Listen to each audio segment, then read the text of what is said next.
Hi, everyone, and welcome to Manifest Monday with River City Home Buyers. So, this morning, you might see on my shirt, no bad vibes.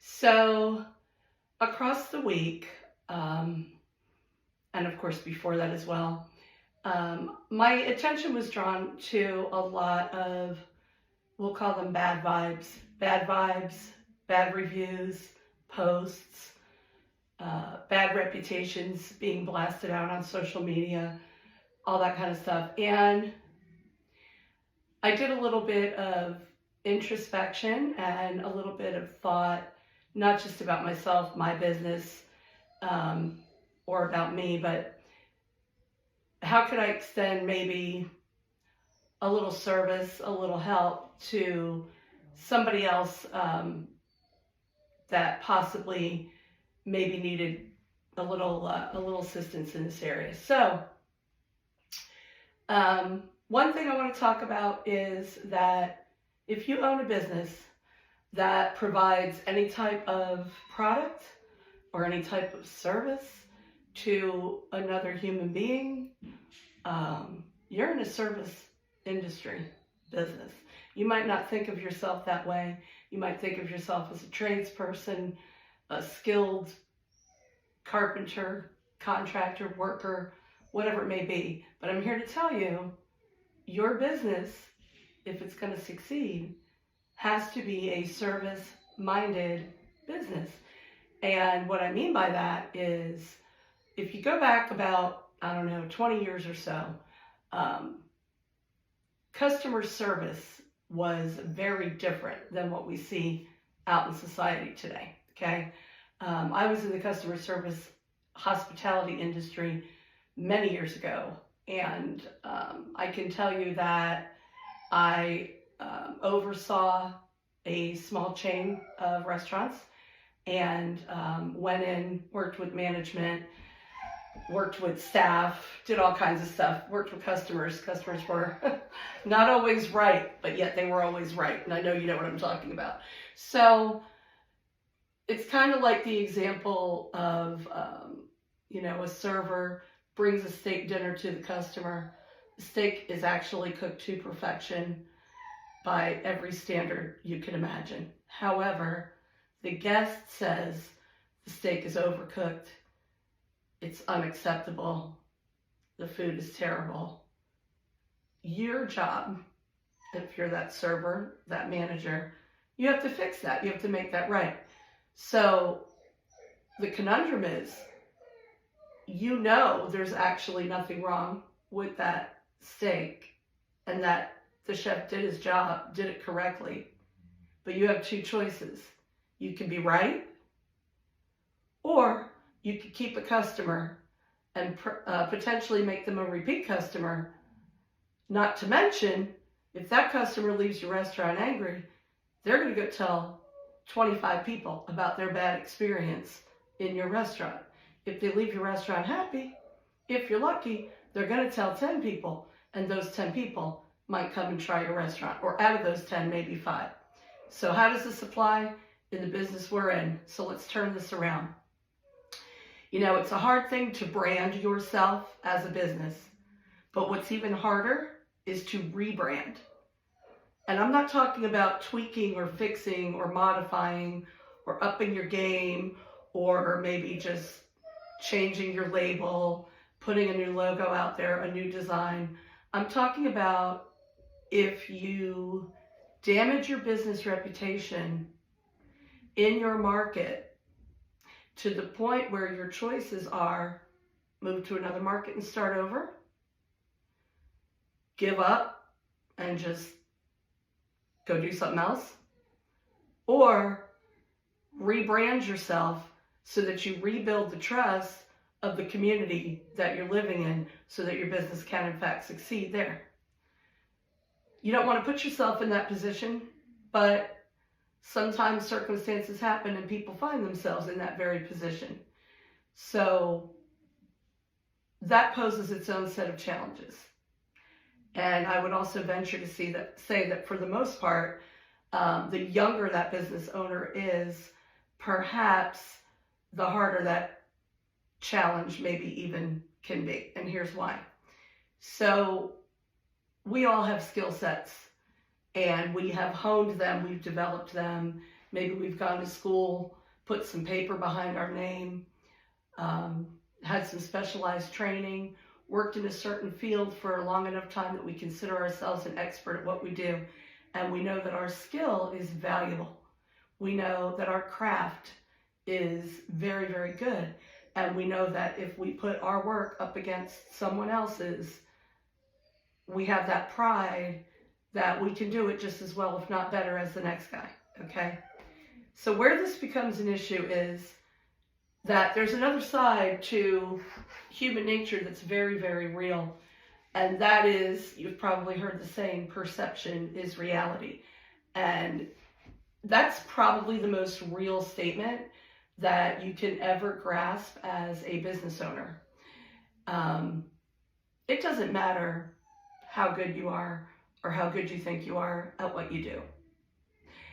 It matters because you have to be very good at what you do to compete against others. So in that respect, yes, it does matter.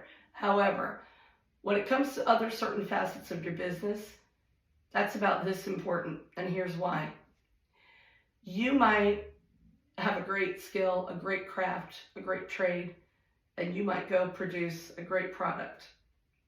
But if your customer isn't satisfied with your work, for whatever reason, it could be that you tried to talk them out of the way they wanted it done and into doing it a different way, and they insisted on doing it the way they wanted, and maybe that wasn't really, you knew that wasn't going to produce the greatest result. And so right there, perhaps at that point you should have refused to do the job just that way because you knew better. You knew that it wasn't going to be a satisfactory product. But let's say, for whatever reason, you go ahead with it, and the end result is not what they wanted.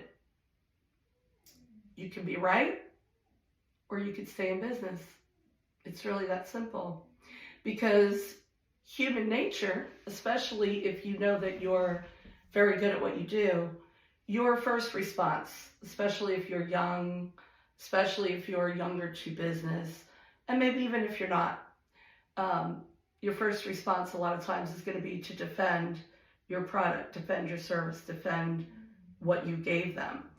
And jumping to maybe point out to them why they're wrong for saying that your work is not satisfactory, and going back and forth, or giving them a list of excuses, a list of reasons, a list of whatever. You got to take all that off the table. And you have to realize that their reality is how they perceive what you did. Let's say, for example, you were halfway through the project, you fell into some circumstances, and you couldn't get back out there in a timely fashion. Their perception is you left them with an unfinished job. Whether it was intentional or not, really doesn't matter. The intention on your part makes no difference in this situation. Remember that, repeat that. Your intention doesn't matter. Your intention doesn't matter. Their perception is the only thing that matters. How do you change their perception? That's where your real skill has to come in. That's where the pride has to be swallowed. That's where the you thinking you need to be right needs to go away. That's where but I know what my craft looks like. All that. Your only response needs to be, I'm so sorry, you're not happy. How can I fix this? How can I fix this? What can I do to make this right? Is that going to cost you money sometimes? You bet it is. Is it going to make you sorry you ever dealt with that customer? Yes, of course it is. Is it going to build your business? You better believe it is. What's not going to build your business is walking away in a huff, making excuses or defenses, or saying, I told you not to do it this way.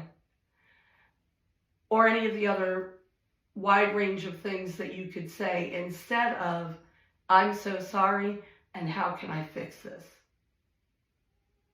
You've got to approach every situation with a customer is always right disposition. Even when they're not right, they're right. And you need to make them feel that they're right. You need to make them feel that you empathize and that you care, that they're not satisfied and that they're not happy, and that you genuinely 100% want to do whatever it's going to take to fix it and exceed, not just meet, but exceed their expectations. That has to happen, guys, because if you can't do that, you're not separating yourself out from everybody else. What's missing in a lot of the markets out there right now in our current society is that very attitude.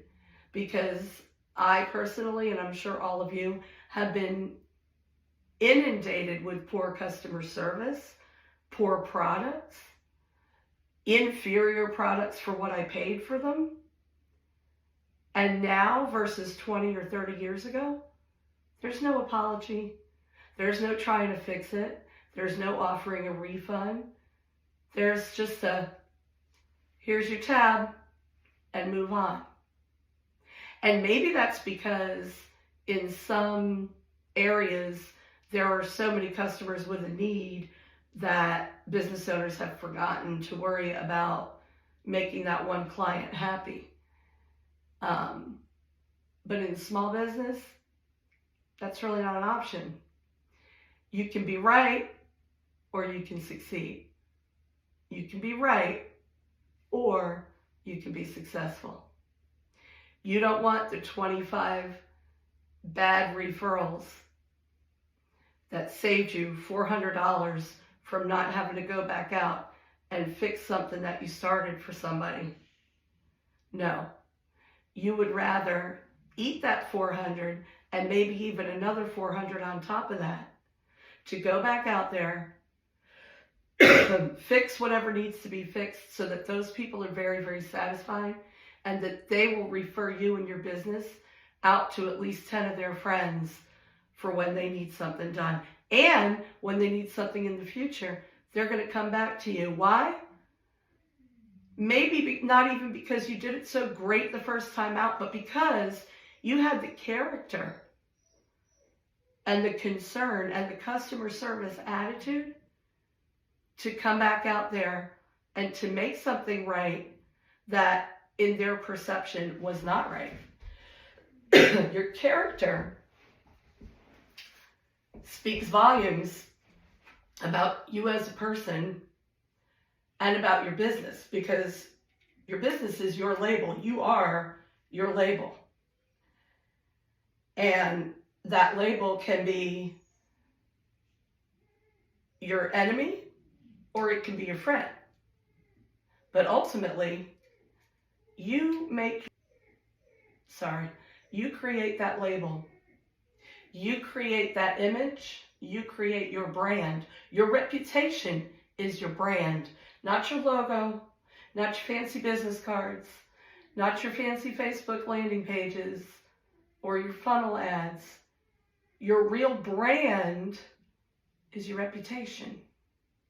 So you want to build a strong brand so that you don't have to go back out and rebuild it from the ground up after it's already been damaged, after it's already been drugged through the muck, or too many people's perception has been that you don't care and that you're just out there to make a quick buck, or you're just out there, maybe you don't know what you're doing, whatever the case, whatever they're going to say. People are going to talk no matter what, right? So you want to try to give them something good to say. You want them to hopefully say you gave them the greatest product at the greatest price with the greatest turnaround time and a great attitude the first time around. And that's your goal, of course. But when you don't quite meet that goal, you at least want them to be able to go back out and say, hey, you know what? He or she didn't do so great for us at the beginning, and it was kind of a mess, and we were a little upset, but they made it right. They made us very happy, and we'll do business with them again. Because the people that are willing to come back and do business with you a second time and a third time and a fourth time and refer you out to other business. That's what you want to manifest.